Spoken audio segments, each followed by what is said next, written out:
बिहार का जो हर एक नागरिक बोलता है कि मैं चेंज चाहता हूं, लेकिन 20 साल से तो नीतीश कुमार को ही चुन रहा है। बिहार में ये बहुत पुराना पैटर्न रहा है।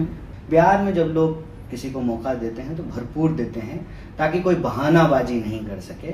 चेंज के लिए बिहार तैयार है, लेकिन उस चेंज को रोकने के लिए तमाम उपक्रम किए जाते हैं। आप जैसे बार बार बोलते रहे, मैं आपके इंटरव्यूज भी देख रही थी कि Bihar is ready for change, लेकिन बिहार का जो हर एक नागरिक बोलता है कि मैं चेंज चाहता हूं, लेकिन 20 साल से तो नीतीश कुमार को ही चुन रहा है। हाँ, देखिए, बिहार में ये बहुत पुराना पैटर्न रहा है, बंगाल में भी रहा है। हर रीजन में जब आप जाएंगे तो लोगों का पॉलिटिकल साइकी डिफरेंट है। इंडिया में एक ही नेशन स्टेट के हम सब सिटीजन हैं, लेकिन हमारे पॉलिटिकल डिसीजन मेकिंग का एक डिफरेंट पैटर्न आपको देखने को मिलेगा, डिफरेंट ट्रेंड दिखने को मिलेगा।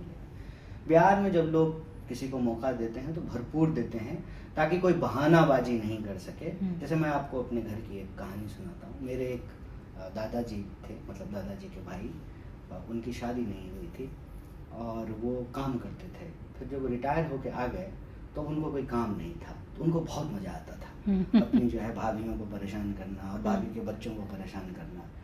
तो उनसे जब मेरी बुआ जाती थी पूछने के लिए कि चाचा क्या खाएंगे, तो वो कहते थे कि क्या बना है। अगर चाचा ये कह दें बुआ कि जो है रोटी बनी है, तो कहते थे चावल खाएंगे। और अगर कह दें कि जो है चावल बना है, तो कहते थे रोटी खाएंगे। और अगर कहें कि चावल रोटी दोनों बना है, तो कहते थे सत्तू पियेंगे। तो कुछ टाइम के बाद में हमारी वो बुआ जो है वो टीचर हो गई, स्कूल टीचर। तो बचपने से जो है ना, छुटपन से बहुत तेज थी वो। तो वो थोड़े 3-4 मौकों के बाद वो समझ गई कि चाचा को कुछ खाना नहीं है, सिर्फ मेरा सर खाना है। तो बुआ जब पूछने जाती थी वो पूछती थी कि चाचा क्या खाएंगे, तो चाचा कहते थे कि क्या बना है। तो मेरी बुआ कहती थी रोटी भी है, चावल भी है, सत्तू भी है। तो मन मार करके कहते थे कि कुछ भी ले आओ। फिर रहता तो कोई एक ही चीज था, वो उनको दे देते थे।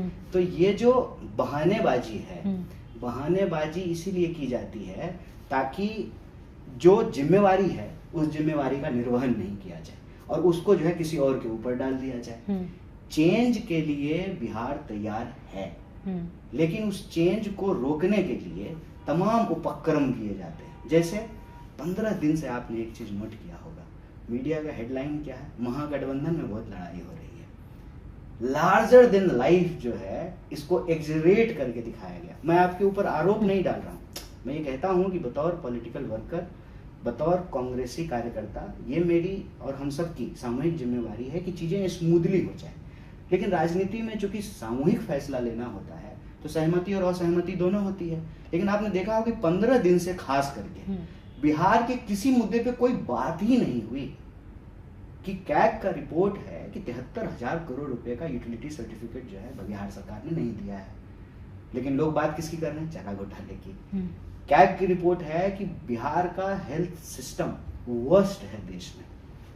वर्स्ट का मैं एक न्यूज आपको बता देता हूं कि बिहार में चूहा आईसीयू में मरीज का पांव कुतर करके खा गया। ये न्यूज है, ऑन कैमरा में बोल रहा हूं, इसको आप वेरीफाई कर सकते हैं। किसी भी आप एजुकेशनल इंस्टीट्यूट में चले जाइए, टॉप जो यूनिवर्सिटी है उसका हॉस्टल का छत गिर रहा है। दरभंगा मेडिकल कॉलेज में जो डॉक्टर पढ़ने के लिए गया, उस डॉक्टर को सांप काट लिया और उसकी मौत हो गई। आप सिर्फ स्नेक बाइटिंग के जो है ना डेटा उठा करके बिहार में देख लीजिए, आपको जो है वो जो है जो एंटी वेनम जो टीके हैं वो अवेलेबल नहीं है। लोग जो मतलब सांप काटने से लोग मर जाते। 21वीं सदी की मैं बात कर रहा हूँ, जहाँ प्रधानमंत्री रील बनाने की बात कर रहे हैं। अरे रील तो अपने खर्चे पे लोग बना ही रहा है, मोबाइल ले लिया है, कोई जियो फ्री में तो दे नहीं रहा है, लोग रिचार्ज कराते हैं और अपने इंटरटेनमेंट के लिए और इस उम्मीद से भी कि हो सकता है कि हम भी सेलिब्रिटी हो जाएं, कच्चा बादाम बेच करके जो है ना हम भी सेलिब्रिटी हो जाएं, इस उम्मीद में तो लोग बनाते हैं। लेकिन खेल ये है कि आपके कच्चा बादाम पे रील बनाने से आप सेलिब्रिटी हो ना हो, लेकिन जो देश बेचने वाले लोग हैं वो भले रील नहीं बनाए, लेकिन रील बनाने की बात बोल करके आपको बेवकूफ जरूर बना रहे हैं। और यह जो बेवकूफी का कार्यक्रम है, वो कार्यक्रम ही बिहार के लोग जो बदलाव करना चाहते हैं उसमें एक अवरोध पैदा